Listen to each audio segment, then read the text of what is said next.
Yang pertama, melihat nikmat begitu banyak dan tidak terhitung sama sekali.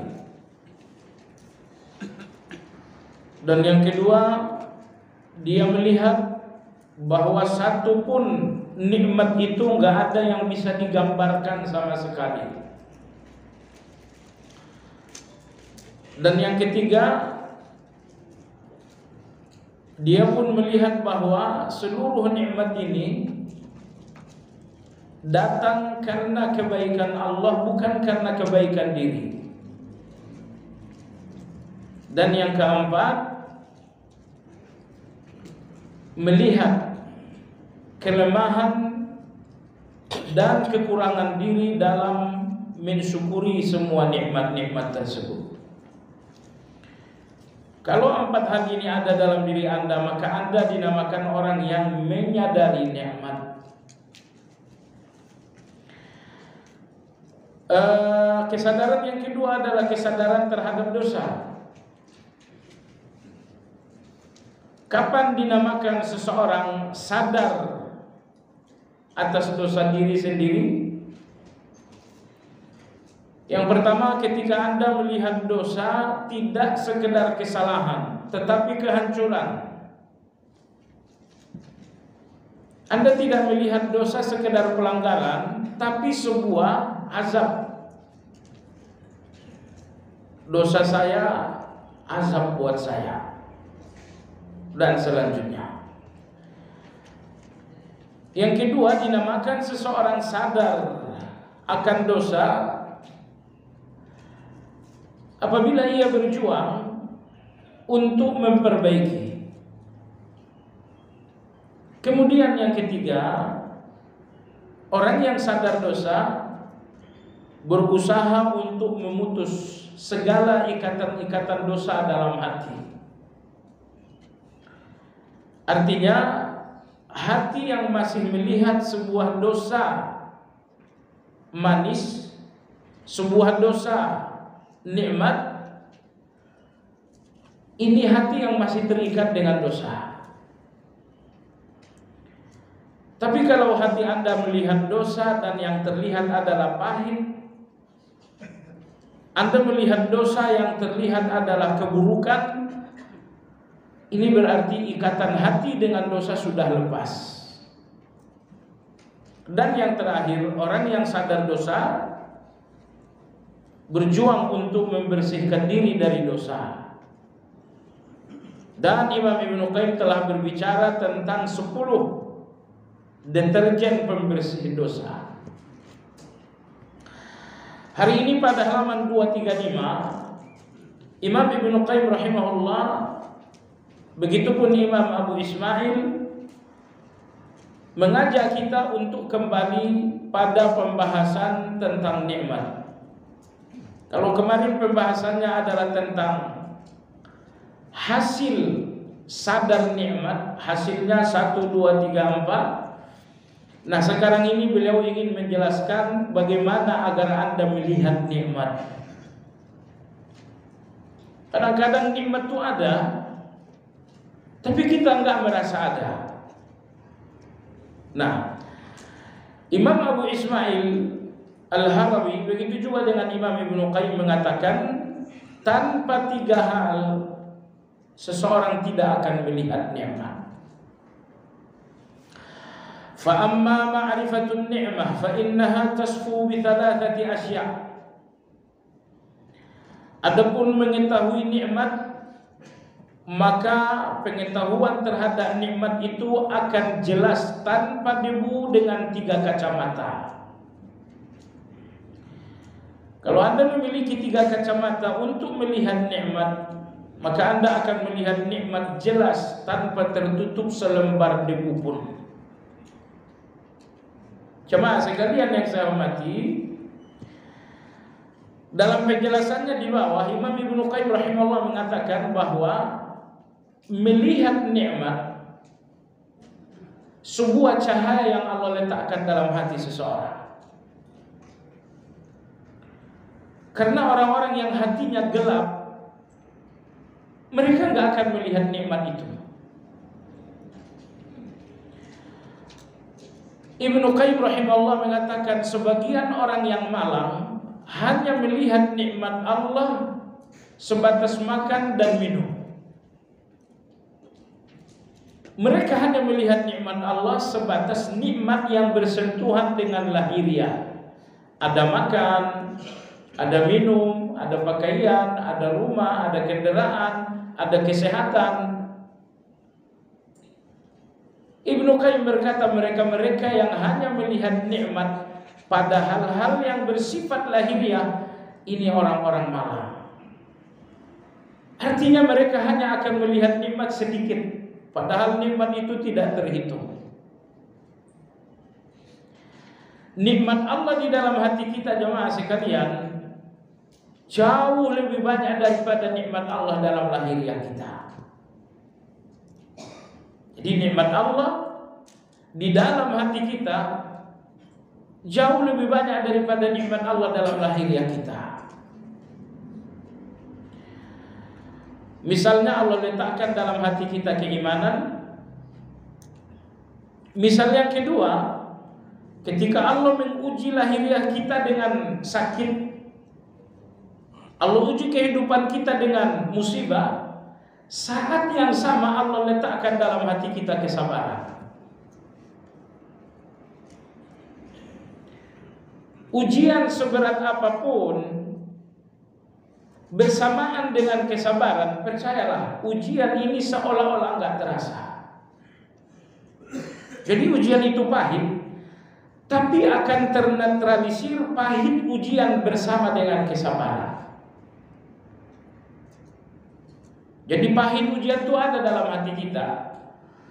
Tapi kalau kemudian kesabaran telah memasuki hati, kepahitan-kepahitan ujian akan keluar, diusir oleh kesabaran tersebut. Memandang kehidupan ke depan, nampaklah ancaman, terlihatlah ketakutan, tapi itu karena hati Anda belum dimasuki tawakal. Adapun hati Anda telah dimasuki oleh tawakal, jemaah sekalian, hati yang telah dimasuki tawakal, ketakutan segala bentuknya enggak akan menemukan tempat di dalam hati seperti itu. Anda khawatir dengan masa depan Anda, khawatir dengan masa depan anak-anak, karena di dalam hati Anda belum ada tawakal. Kalaupun ada tawakal dalam hati Anda, sangat kecil dan sangat lemah. Tawakal yang kuat dan sempurna dalam hati seseorang berdampak segala kekhawatiran dan ketakutan tidak akan menemukan pintu untuk memasuki hati seperti itu.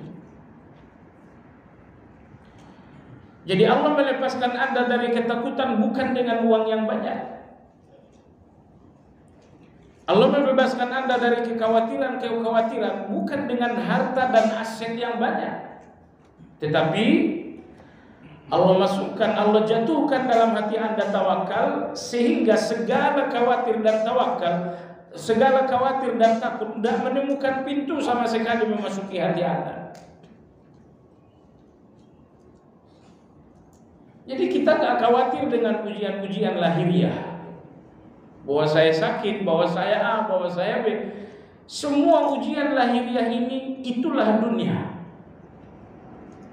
Dan ujian lahiriah ini gak akan selesai sepanjang kaki masih berjalan di punggung bumi. Namun Allah Azza wa Jalla mempersenjatai Anda sehingga ujian-ujian lahiriah ini gak membuat Anda gelisah, gak membuat Anda takut dan khawatir. Apa itu? Allah letakkan dalam hati Anda keimanan dengan segala bentuknya. Keimanan itu satu, tapi ketika keimanan bertemu dengan musibah, maka keimanan menjadi sabar. Keimanan itu satu, tapi ketika keimanan bertemu dengan kekhawatiran dan tawakal, keimanan itu berubah menjadi tawakal. Keimanan itu satu, tapi ketika Anda bertemu dengan nikmat, maka keimanan itu berubah menjadi syukur. Maka iman yang buruk tidak akan memberikan Anda sabar. Ketika dalam ujian, tidak akan memberikan Anda tawakal. Ketika dalam kekhawatiran dan ketakutan, tidak akan memberikan Anda syukur. Ketika Anda berada di dalam nikmat dan tidak memberikan Anda ridha. Yang kita khawatirkan bahwa di dalam hati kita tidak ada keimanan. Kalau dalam hati ini nggak ada keimanan, musibah sekecil apapun sakitnya setengah langit. Cuman digigit nyamuk saja, oh teriaknya satu RT. Musibah Anda itu kecil sebetulnya, tapi karena di dalam hati tidak ada iman yang menetralisir, jadilah musibah yang kecil ini besar. Jamaah sekalian, saya mau berteka-teki soal ujian. Coba sebutkan nama seorang laki-laki. Di awal pernikahan Allah kasih seorang putra. Belum berusia 2 tahun, sang putra meninggal lalu dia memakamkan. Tidak lama kemudian Allah berikan putra yang kedua. Belum berusia 2 tahun, wafat lagi. Dia makamkan lagi. Setelah itu Allah memberikannya sebanyak 4 orang putri. Putri yang pertama menikah, melahirkan seorang cucu, lalu kemudian meninggal dan dia makamkan lagi. Putri yang kedua sempat menikah, tidak sempat ada cucu, meninggal dan dia makamkan lagi. Putri yang ketiga sempat menikah, lalu meninggal, dia makamkan lagi. Putri yang keempat menikah, berketurunan dan berusia panjang. Waktu berjalan, laki-laki ini dikaruniai Allah lagi seorang putra. Usia belasan bulan, putra ini pun meninggal dunia, lalu dia makamkan lagi. 3 orang putra, 3 orang putri meninggal dan dia makamkan dengan tangannya sendiri. Siapa laki-laki itu? Hah? Laki-laki itu Muhammad sallallahu alaihi wasallam. Anda telah mengebumikan keturunan Anda, darah daging Anda, anak Anda. Sudah pernah memakamkan anak Anda belum? Paling 1, paling 2. Rasulullah sallallahu alaihi wasallam sebanyak 6. 3 putra, 3 putri beliau memakamkan sendiri dengan tangan beliau. Ujian untuk beliau sangat luar biasa. Jemaah sekalian yang saya hormati, tapi betapapun ujian itu besar, akan menjadi kecil karena sabar. Betapapun ujian itu sangat pahit, bisa jadi akan manis disebabkan karena ridho. Ridho itu ajaib sekali. Orang yang ridho nggak mau melihat ujian, tapi melihat siapa yang menguji. Orang-orang yang ridho, mereka nggak mau melihat ujian, tapi mereka melihat yang menguji siapa. Ujian berat kalau Anda melihat ujian, tapi kalau Anda lihat siapa yang menguji, oh ternyata yang menguji Ar-Rahmanir Rahim. Ternyata yang menguji Anda adalah Ar-Razzaqul Karim. Ternyata yang menguji Anda adalah Al-Latiful Halim, yang maha lembut. Jemaah sekalian yang saya hormati, jadi tentang nikmat. Mayoritas orang ingat dalam diri Anda ada 2 nikmat Allah. Nikmat yang pertama, nikmat yang Allah berikan melalui ikhtiar. Anda berdagang, dapat uang, itu nikmat yang Allah berikan melalui ikhtiar. Nikmat yang kedua, Allah berikan secara langsung tanpa ikhtiar. Mata Anda itu nikmat yang secara langsung dari Allah tanpa ikhtiar dari Anda. Telinga Anda, lidah Anda, kaki Anda, kesehatan Anda, iman Anda, ini semuanya nikmat yang langsung dari Allah tanpa ikhtiar dari Anda. Rata-rata manusia memberikan kegembiraan terhadap nikmat yang diperoleh melalui ikhtiar. Dan mayoritas orang tidak memberikan kegembiraan untuk nikmat yang langsung dari Allah tanpa ikhtiar. Padahal nikmat Allah melalui ikhtiar Anda nikmat murah. Dan nikmat Allah yang secara langsung tanpa ikhtiar nikmat yang sangat mahal. Alasannya, nikmat Allah melalui ikhtiar Anda hilang hari ini, 2 minggu lagi ada ganti. Yang hilang dengan adanya ganti itu murah. Tapi kalau Allah cabut pandangan Anda, jadilah Anda buta, siapa yang mengembalikan penglihatan Anda? Sekiranya Allah tulikan telinga Anda, siapa yang akan mengembalikan pendengaran Anda? Seandainya Allah bisukan lisan Anda, siapa yang mengembalikan bicara Anda? Jadi nikmat yang langsung dari Allah, kalau hilang gak akan ada gantinya sama sekali. Adapun nikmat dari ikhtiar Anda, sekiranya hilang hari ini, 2 minggu, 3 minggu kemudian akan ada ganti dari Allah SWT. Jadi nikmat yang langsung dari Allah itu mahal, gak ada gantinya sama sekali. Masalahnya jamaah sekalian, soal kegembiraan. Kita memberikan kegembiraan yang besar terhadap nikmat dari ikhtiar, dan kita nyaris tidak memberikan kegembiraan terhadap nikmat yang langsung dari Allah tanpa ikhtiar. Ini kezaliman kita. Jamaah sekalian, kalau Anda semacam orang yang sering bersedih hati, kemungkinan besar Anda kurang banyak bergembira. Karena kalau gembira Anda hanya nikmat, hanya terhadap nikmat yang ikhtiar, hanya sesekali Anda gembira. Naik jabatan sekali setahun ya, sekali Anda gembira soal jabatan. Naik gaji, ya mungkin Anda naik gaji 2 kali setahun. Kalau gembira Anda hanya untuk nikmat dari ikhtiar, sesekali saja Anda gembira jemaah sekalian. Tapi kalau Anda mau gembira untuk nikmat yang langsung dari Allah Azza wa Jalla, setiap detik ada kegembiraan. Detik ini mata Anda melihat, Masya Allah, Anda bergembira. Subhanallahil azim. Allah nampakkan sejumlah orang-orang cacat. Allah perlihatkan sejumlah orang-orang yang berkebutuhan khusus. Dan Allah gak mau Anda memandang dengan mata, tapi Anda berpikir dengan hati. Kau lihat seorang buta yang melintas di jalan, akan Anda gembira dengan mata Anda. Apakah Anda ucapkan sesuatu untuk gembira tersebut?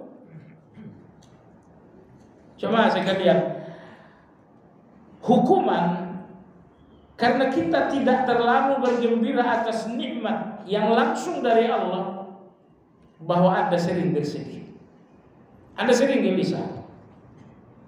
Seandainya jemaah sekalian, Anda lebih banyak gembira lagi dengan nikmat, gelisah Anda menjadi sedikit, gelisah Anda menjadi tidak terasa.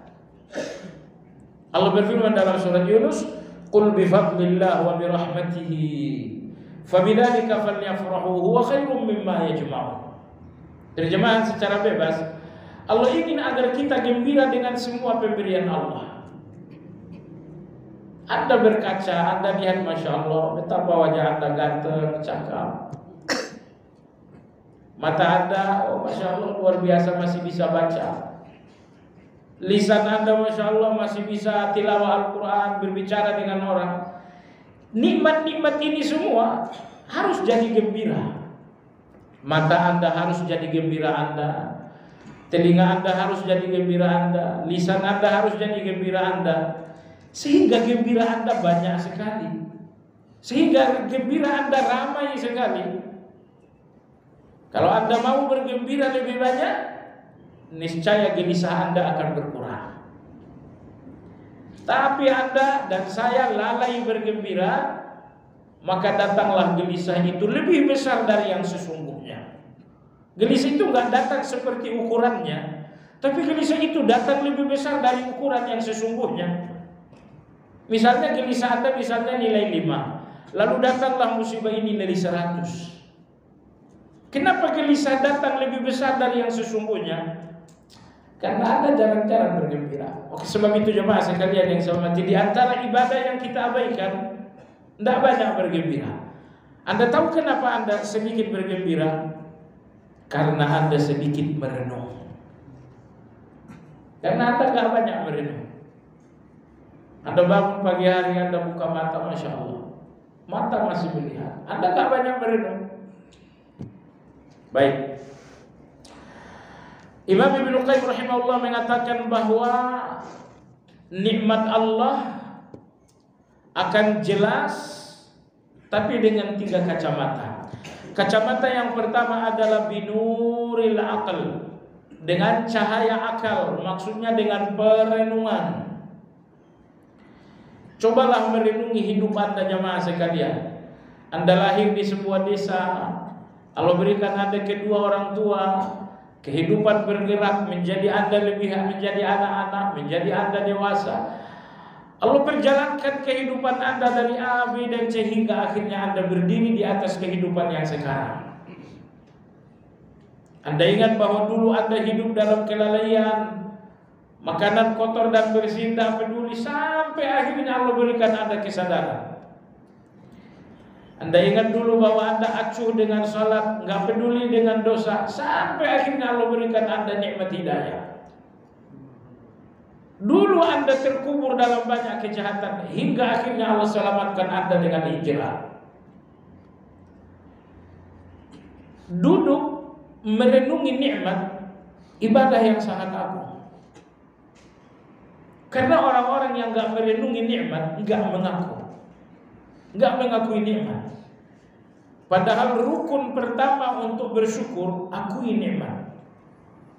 Tapi tidak ada orang yang mengakui nikmat selain orang yang selalu merenungi nikmat. Baik. Cara yang kedua, kacamata yang kedua agar Anda melihat nikmat, kata Imam Ibnu Qayyim, wa syaimi buruqil minnah. Melihat kilat nikmat dalam situasi alam yang gelap. Ini bahasa sastra. Jadi dalam situasi awan dan gelap ada kilatan nikmat. Maksud beliau apa? Musibah Anda adalah awan yang gelap. Sakit Anda adalah awan yang gelap. Ujian-ujian Anda adalah awan yang gelap. Awan-awan yang gelap ini datang untuk memperlihatkan Anda kilatan nikmat. Karena kilat itu tidak datang di saat terang. Kilat itu hanya datang dalam awan yang gelap. Oleh sebab itu, ketika awan gelap Anda adalah sakit, disitulah Anda melihat bahwa sehat itu adalah kilat. Ketika awan gelap Anda adalah soal keuangan, disitulah Anda melihat bahwa kecukupan itu adalah kilat. Jadi Allah berikan kita ujian supaya kita melihat nikmat. Kesehatan ini jamaah sekalian gak berharga dengan kesehatan. Tapi kesehatan ini berharga dengan sakit. Ini ada yang sehat sekarang ini gak berharga kesehatan ini. Karena kesehatan tuh gak terasa dengan kesehatan, tetapi kesehatan terasa dengan sakit. Maka agar sesekali Anda rasakan sehat, Allah berikan sakit. Ketika Anda banyak uang, Anda gak merasa banyak uang, maka Allah Azza wa Jalla berikan Anda ujian keuangan agar uang banyak yang kemarin itu terasa banyak. Kalau kita dalam kondisi sedang jatuh, Masya Allah 5.000 perak itu kayak melihat 5 juta kita. 5.000 perak kita melihatnya seolah 5 juta. Kenapa? Karena saya dalam keadaan tidak punya uang. Tapi kemarin saya banyak uang. Uang 5 juta ini gak ada artinya, dibuang saja begitu. Maka apabila Allah ingin seorang hamba menyadari nikmat, Allah berikan ujian-ujian nikmat. Allah uji sehat dengan sakit agar sehat itu makin berharga. Karena saya ulangi sekali lagi, sehat tidak terasa dengan sehat, tapi terasa dengan sakit. Kecukupan Anda gak terasa dengan kecukupan, tapi dengan kekurangan. Kebaikan para sahabat enggak terasa kebaikan kecuali ketika Anda telah bertemu dengan kezaliman orang lain. Bertemu dengan orang zalim, barulah terasa kebaikan para sahabat. Jadi Anda jangan berpikir ini orang zalim nyakitin, melukain. Iya, tapi biar Anda merasakan bahwa ada sahabat yang sangat baik. Karena kebaikan para sahabat enggak terasa tanpa ada orang-orang zalim. Oleh sebab itu di sini beliau mengatakan nikmat itu akan terlihat ketika telah datang awan yang sangat gelap, saat itu Anda melihat kilat. Maksudnya ketika datang musibah, saat itulah Anda merasakan nikmat. Tanpa awan Anda nggak melihat kilat. Tanpa musibah Anda sulit untuk melihat nikmat. Alhamdulillah, Allah tahu betapa hati kita sangat lemah. Hari-hari bahagia kita tanpa musibah lebih panjang daripada hari-hari kita bersedih. Ujian Anda ya mungkin 3 hari, mungkin sebulan, mungkin setahun. Tapi bahwa Allah pernah memberikan Anda nikmat, itu panjang sekali. Makanya jemaah sekalian, tumpahkan gembira yang lebih banyak untuk nikmat, agar nanti ujian enggak lantas membuat Anda sedih berlebihan. Karena orang yang sedih berlebihan dalam ujian biasanya adalah orang yang kurang bergembira terhadap nikmat. Maka gembiralah sampai kesedihan, gelisah tidak menemukan jalan untuk membuat Anda takut.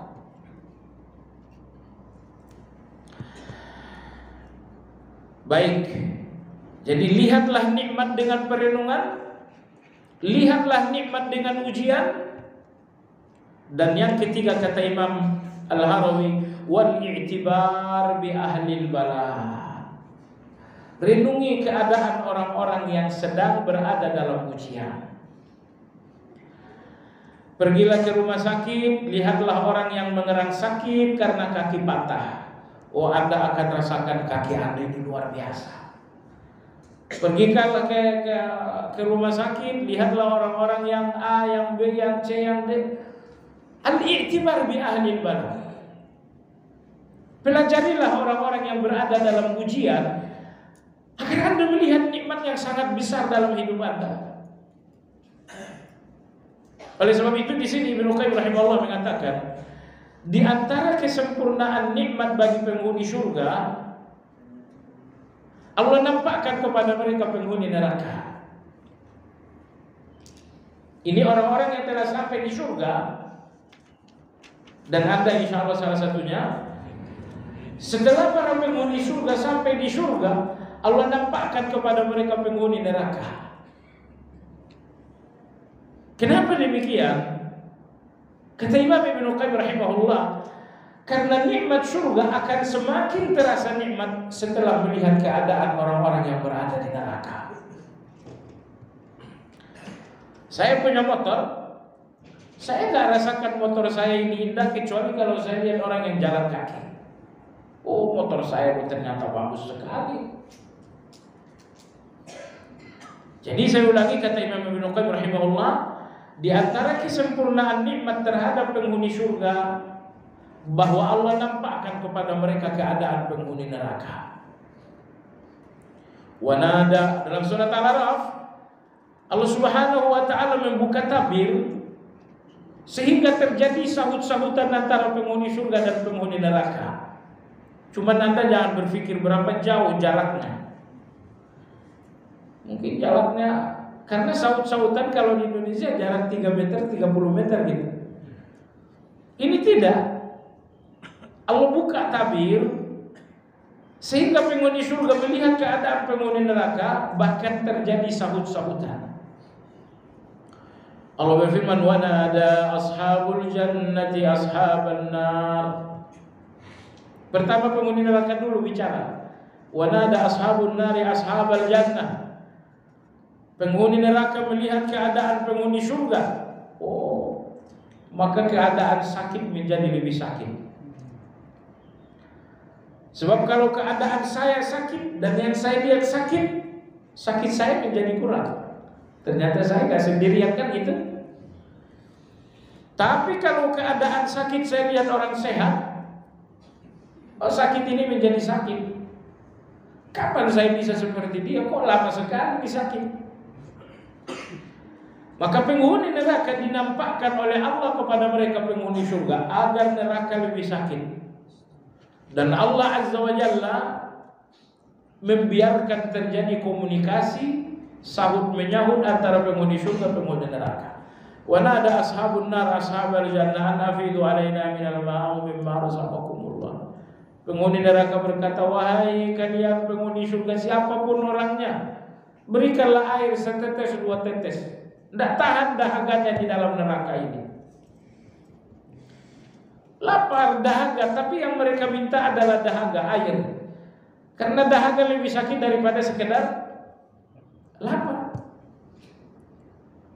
Lalu penghuni surga menjawab, qala innallaha harramahu 'alal kafirin. Air ini diharamkan oleh Allah bagi kalian orang-orang kafir. Meminta tapi tidak diberikan. Lebih sakit kan? Jadi Allah nampakkan kepada penghuni surga keadaan penghuni neraka agar surga menjadi lebih nikmat. Dan Allah tampakkan kepada penghuni neraka keadaan penghuni surga agar neraka menjadi lebih sakit. Maka di dunia ini pun ketika Allah menampakkan kepada Anda keadaan orang-orang ahlul bala, orang-orang yang sedang diuji, supaya Anda lebih menikmati apa yang Anda miliki. Saya akan menikmati motor saya kalau saya melihat orang yang jalan kaki.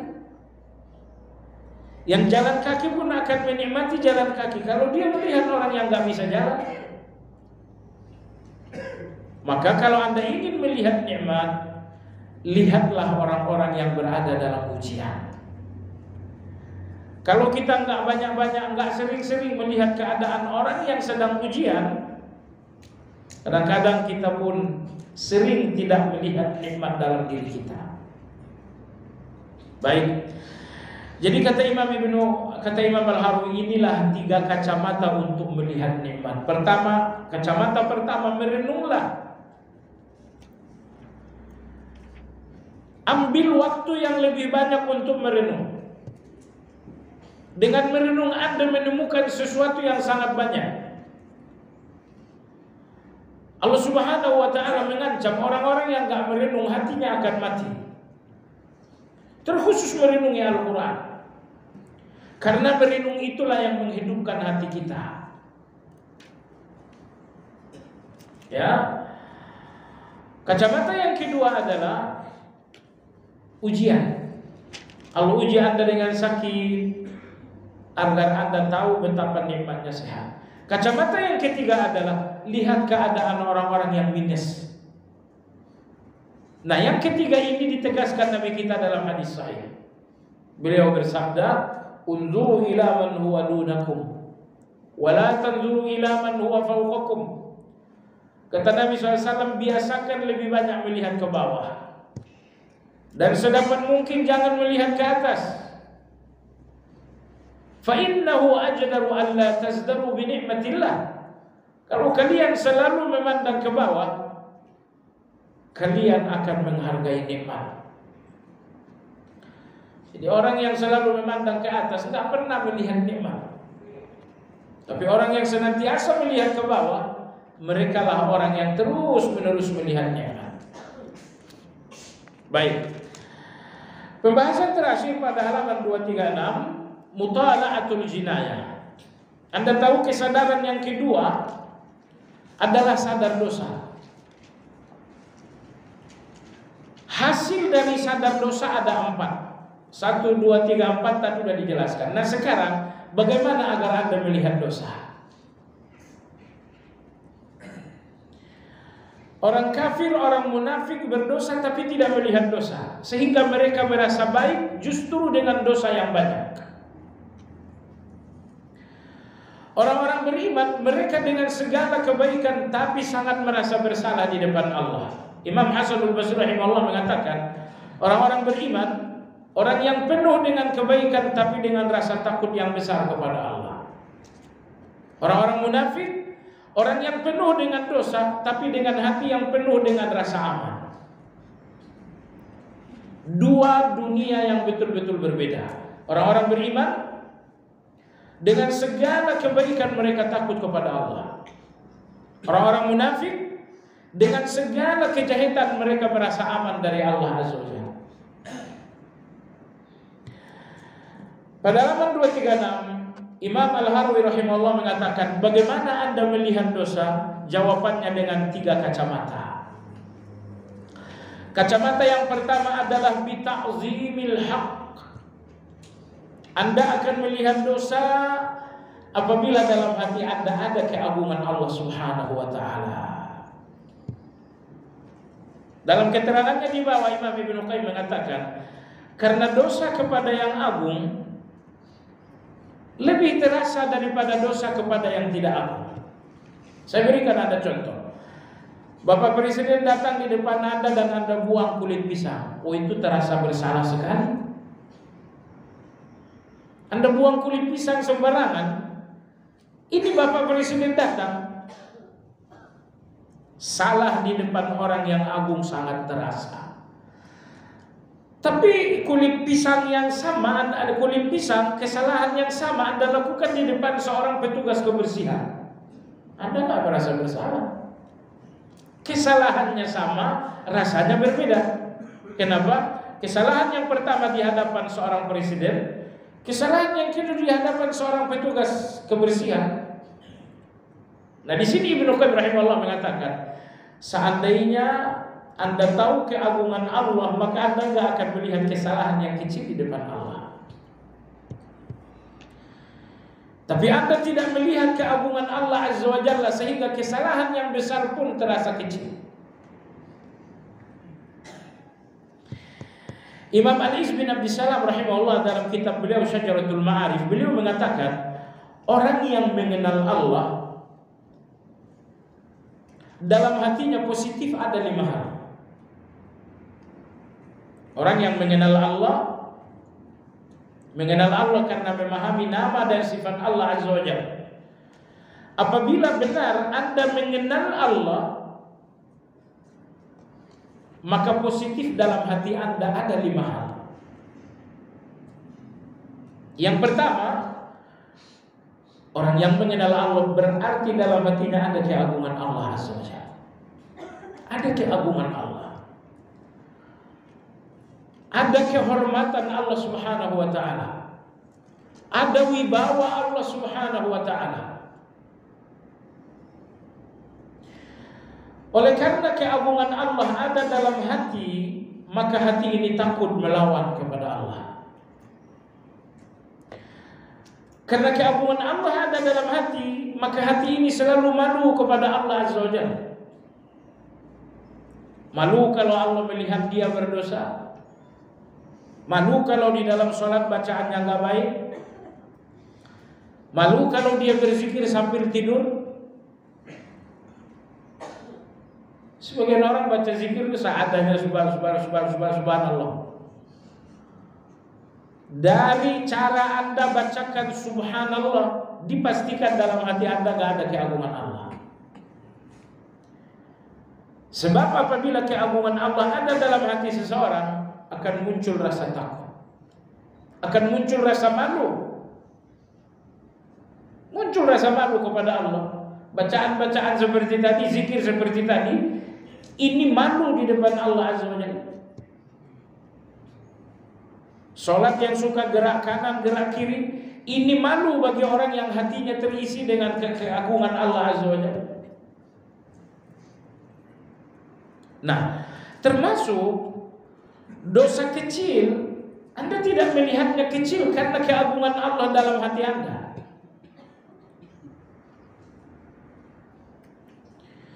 Termasuk kebaikan kecil itu enggak akan kecil lagi karena keagungan Allah dalam hati Anda. Subhanallahil azim. Nabi kita dalam hadis mengatakan, walhamdulillahi tamla'ul mizan. Satu kali Anda ucapkan alhamdulillah, bobotnya sama dengan satu daun timbangan amal. Padahal daun timbangan amal bisa terpenuhi dengan langit dan bumi. Tapi satu kali Anda ucapkan alhamdulillah, memenuhi daun timbangan amal. Anda tahu kenapa? Alhamdulillah ini memang dua kata. Tapi ketika dua kata ini untuk Allah, maka dia menjadi besar. Maka dia memenuhi dua timbangan amal. Subhanallah. Sementara Anda bersajak, sementara Anda berdangdut, 2 jam Anda berdangdut, tapi itu semuanya debu, gak ada arti sama sekali. Tapi satu kali Anda ucapkan alhamdulillah, memenuhi daun timbangan amal. Anda berpikir hanya 2 kata, hanya 1 detik untuk mengucapkannya memenuhi daun amal? Iya, karena 2 kata ini untuk yang maha agung, maka dia menjadi besar. Jadi ini coba Anda pahami, kalau di dalam hati Anda ada keagungan Allah, maka tidak ada kebaikan yang kecil, semuanya besar. Kalau dalam hati Anda ada keagungan Allah juga, maka Anda tidak lagi melihat ada dosa yang kecil, semuanya besar. Orang-orang yang mengecilkan dosa dan orang-orang yang mengecilkan kebaikan, karena dalam hati mereka tidak ada keagungan Allah Azza wa Jalla. Tidak ada dalam hati mereka keagungan Allah, maka mereka mengecilkan kebaikan, mereka mengecilkan dosa kepada Allah Azza wa Jalla. Jadi jamaah sekalian yang saya hormati, saya tidak lanjut lagi 5 buah ma'rifat, 1 saja. Atau mau dilanjut? Buah ma'rifat yang kedua adalah cinta. Buah ma'rifat yang ketiga adalah tawakal. Buah ma'rifat yang keempat dan kelima adalah takut dan harap. Ini 5. Ini 5. Ini kalau kita bahas 1 jam gak cukup. Maka kita ambil yang pertama saja, yaitu keagungan Allah Azza wa Jalla. Anda salat sunnah 2 rakaat. Seandainya Anda tahu keagungan Allah, 2 rakaat tidak cukup untuk Allah. 10 rakaat pun belum pantas untuk Allah. 1000 rakaat pun tidak pantas untuk Allah Azza wa Jalla. Jemaah sekalian, tidak pernah ada satu manusia yang bisa melakukan yang pantas untuk Allah. Jangankan Anda, sekelas nabi-nabi pun tidak ada yang berhasil melakukan sesuatu yang layak dan pantas untuk Allah. Karena Allah itu agung. Kalau saya cuma seorang tukang parkir, Anda datang di kondangan saya, amplop Anda 5.000 pas buat saya. Tapi kalau saya seorang presiden, amplop Anda 1 juta itu kecil sekali. Saya memberikan perbandingan saja. Apa Anda berpikir salat Anda 2 rakaat ini sudah layak dengan keagungan Allah? Sebab itu Nabi kita SAW bersabda, ada seorang malaikat semenjak Allah ciptakan bersujud, dan dia angkat kepala dari sujud ketika sangkakala kiamat dibunyikan. Anda tahu apa yang dia ucapkan? Begitu dia angkat kepala, beliau mengatakan, Subhanaka Rabbana, ya Allah Engkau Maha Suci. Ma'azzamnaka haqqa 'azmik. Kami tidak mengagungkanmu seperti keagunganmu yang sesungguhnya. Jadi belum ada manusia, bahkan belum ada makhluk yang mampu melakukan kebaikan kepada Allah sesuai dengan keagungan Allah. Jadi semua kebaikan-kebaikan dari semua makhluk di langit dan di bumi, semua kebaikan itu jauh lebih rendah dari keagungan Allah Azza wa Jalla. Baik, ini nomor satu. Bagaimana Anda melihat dosa? Jawabannya dengan keagungan Allah. Kalau keagungan Allah ada dalam hati Anda, maka tidak ada lagi dosa yang terasa kecil. Semua akan bahkan beberapa kebaikan pun Anda rasakan satu kesalahan karena Anda tahu keagungan Allah Azza wa Jalla. Anda yang salat malam hanya 1 rakaat, itu kebaikan bukan? Tapi begitu Anda rasakan keagungan Allah, Anda nggak lagi melihat. Anda nggak melihat 1 rakaat Anda kebaikan. Subhanallah. Semua orang yang merasa baik karena 2 hal. Pertama, seseorang merasa baik karena lupa dengan kejahatan. Kebaikan Anda itu cuma bukit yang dangkal. Dan kejahatan Anda itu gunung-gunung yang sangat besar. Jadi Anda akan merasa baik kalau Anda sudah lupa dengan kejahatan Anda. Baik Anda 100, kejahatan Anda 1 miliar. Mungkinkah Anda merasa baik kalau Anda lihat kejahatan 1 miliar? Tidak. Tapi Anda nggak melihat kejahatan Anda, akhirnya Anda pun menjadi seorang yang merasa baik. Nomor 2, orang yang merasa baik karena mereka nggak tahu kebaikan Allah Azza wa Jalla. Seandainya Anda tahu keagungan Allah, Anda sadar kebaikan Allah, maka nggak ada kebaikan Anda di depan kebaikan Allah. Karena setiap kebaikan Anda justru kebaikan Allah Subhanahu wa Ta'ala. Apa kebaikan Anda? Anda bersedekah. Ini kebaikan Anda, uangnya Allah yang ngasih. Gerak hati Anda untuk bersedekah, Allah yang ngasih. Sehingga jamaah sekalian, di depan yang maha baik Anda gak akan melihat kebaikan lagi, karena semua kebaikan Anda adalah kebaikan Allah Subhanahu wa Ta'ala. Anda salat, itukah kebaikan? Tapi siapa yang menggerakkan hati Anda salat? Allah. Siapa yang memberikan Anda hidayah untuk salat? Allah Azza wa Jalla. Ternyata kebaikan Allah mendahului kebaikan Anda. Allah berikan Anda kebaikan berupa kesadaran, akhirnya Anda baru melakukan kebaikan yang kedua. Kebaikan Anda bukan kebaikan Allah mendahului semua kebaikan Anda.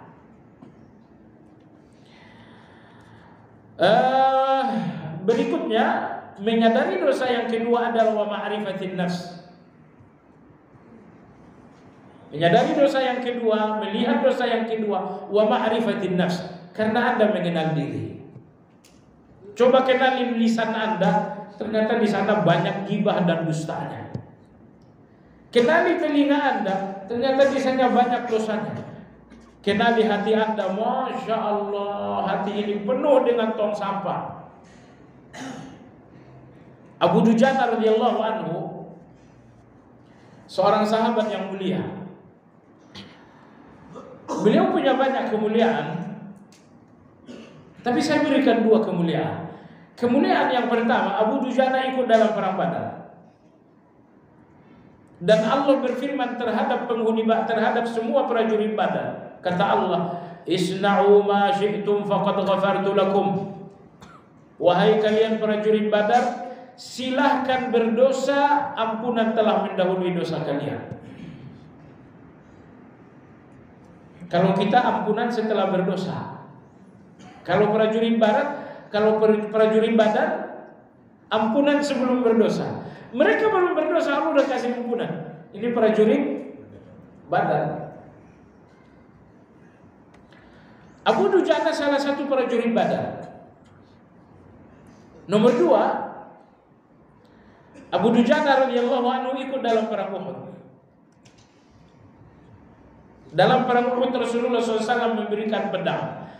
Beliau mengatakan, siapa yang di antara kalian yang mau mengambil pedang ini dan menunaikan haknya? Abu Bakar radhiyallahu anhu tidak mau. Kalau pedang itu pedang Abu Bakar, haknya sangat kecil. Umar radhiyallahu anhu pun tidak mau. Kalau itu pedang Umar, tanggung jawabnya sangat kecil. Tapi itu pedang Rasulullah SAW, tanggung jawabnya luar biasa. Semua sahabat menolak mengambil pedang itu untuk menjalankan tanggung jawab. Akhirnya datang Abu Dujana, ya Rasulullah, saya ambil pedang. Dia ambil pedang Rasulullah dan dia berjihad luar biasa. Ini kemuliaan Abu Dujana yang kedua. Tapi begitu Abu Dujana radhiyallahu anhu akan wafat, dua kebaikan ini sama sekali nggak datang. Jelang meninggal dunia, Abu Dujana nampak gembira sekali. Wajahnya nggak henti-hentinya tersenyum. Padahal beliau sudah di gerbang kematian. Abu Dujana, kau gembira sekali. Beliau mengatakan, karena saya akan membawa dua mutiara ke depan Allah. Abu Dujana, apakah mutiara Anda pernah berjihad dalam Uhud, dalam perang Badar? Bukan. Apa karena Anda pernah mengambil pedang Rasulullah dan Anda menunaikan tanggung jawab dan hak pedang tersebut? Abu Dujana mengatakan bukan. Dua mutiara yang membuatku gembira bertemu Allah Azza wa Jalla yang pertama, semenjak aku mendengar sabda Rasulullah sallallahu alaihi wasallam, min husni islamil mar'i tarkuhu ma la ya'ni. Di antara tanda baiknya Islam seseorang bahwa dia meninggalkan yang bukan urusannya. Semenjak saya mendengarkan hadis ini sampai hari ini saya mati, saya nggak pernah ikut urusan yang bukan urusan saya. 2024 nggak usah ikut urusan orang lain. Oh, kata Abu Dujana ini nomor satu. Semenjak hadis itu sampai kepada aku sampai hari ini saya meninggal, saya nggak pernah ikut campur urusan yang bukan urusan saya. Nomor dua kata Abu Dujana radhiyallahu anhu, semenjak saya dapatkan Islam ini sampai hari ini saya akan meninggal, saya nggak pernah tidur dengan kebencian kepada seorang muslim. Pernah nggak saya tidur membawa kebencian kepada seorang muslim? Kata dia, semenjak Islam sampai hari ini saya nggak pernah tidur dengan kebencian terhadap seorang muslim. Maka Abu Dujana radhiyallahu anhu beliau mengatakan, saya gembira bertemu dengan Allah karena saya akan membawa dua mutiara ini. Jadi maksud saya adalah, kalau kita melihat hati kita kotor sekali, tidak seperti Abu Dujana. Anda kalau mau tidur malam mungkin 500 kebencian di dalam. Tadi malam Anda tidur, besok malam Anda tidur, cobalah Anda lihat hati Anda. Siapa nama-nama yang Anda kerangkeng dalam kebencian hati Anda jelang tidur? Fulan, ternyata ada 500 orang, ada 10. Makanya kurang-kurangi juga mengenal orang, supaya nggak terlalu banyak yang dibenci. Kenali orang yang layak dan perlu Anda kenali saja. Gak usah terlalu berlebihan. Itu siapa yang lewat? Gak usah terlalu. Oh, itu orang bajunya begini. Siapa itu orang? Yang kira-kira gak ada manfaat gak usah dikenal. Jadi nomor dua, Anda akan mengenali dosa, kata beliau, ma'rifatun nafs. Kalau Anda mengenali diri, ya Allah, kalau kita memang mengenali diri dari ujung rambut sampai ujung kaki semuanya dosa. Dari sejak dewasa sampai hari ini entah berapa miliar dosa. Orang yang gak melihat dirinya berdosa adalah orang yang gak mengenal diri. Yang terakhir, kapan Anda merasa berdosa? Wa tasdiqil wa'id. Ketika Anda membenarkan ancaman. Membenarkan ancaman. Kalau berdusta, munafik. Di akhirat, di surga. Kalau Anda membenarkan ini, maka Anda akan melihat dusta itu adalah dosa. Riba itu laknat di dunia, di akhirat neraka. Kalau Anda membenarkan ancaman Allah, Anda akan melihat dosa itu adalah dosa. Orang-orang munafik, mereka tidak melihat ancaman Allah dalam dosa, sehingga dosa tidak terasa dosa. Orang munafik, meskipun mereka 10 kali, 20 kali zina dalam sehari, waliyahulillah, mereka tidak membenarkan ancaman, sehingga mereka tidak merasakan dosa. Jadi orang yang merasakan dosa hanyalah orang-orang yang melihat ancaman dan percaya terhadap ancaman tersebut. Baik. Jadi kata Imam Al-Harawi, inilah 3 hal agar Anda merasakan dan mengakui dosa. Pertama, dalam hati Anda ada keagungan Allah, itu akan membuat Anda merasa dosa dengan dosa. Bahkan Anda akan merasa dosa kecil adalah dosa besar. Dan yang kedua, ma'rifatun nafs. Anda kenali diri Anda, maka Anda pun akan melihat dosa Anda. Dan yang ketiga, Anda percaya dengan ancaman-ancaman Allah, maka Anda pun akan sadar, Anda pun akan mengaku dengan dosa. Pelaku dosa yang tak percaya dengan neraka tak merasa berdosa. Wallahu a'lam. Demikian pembahasan kita hari ini, semoga bermanfaat.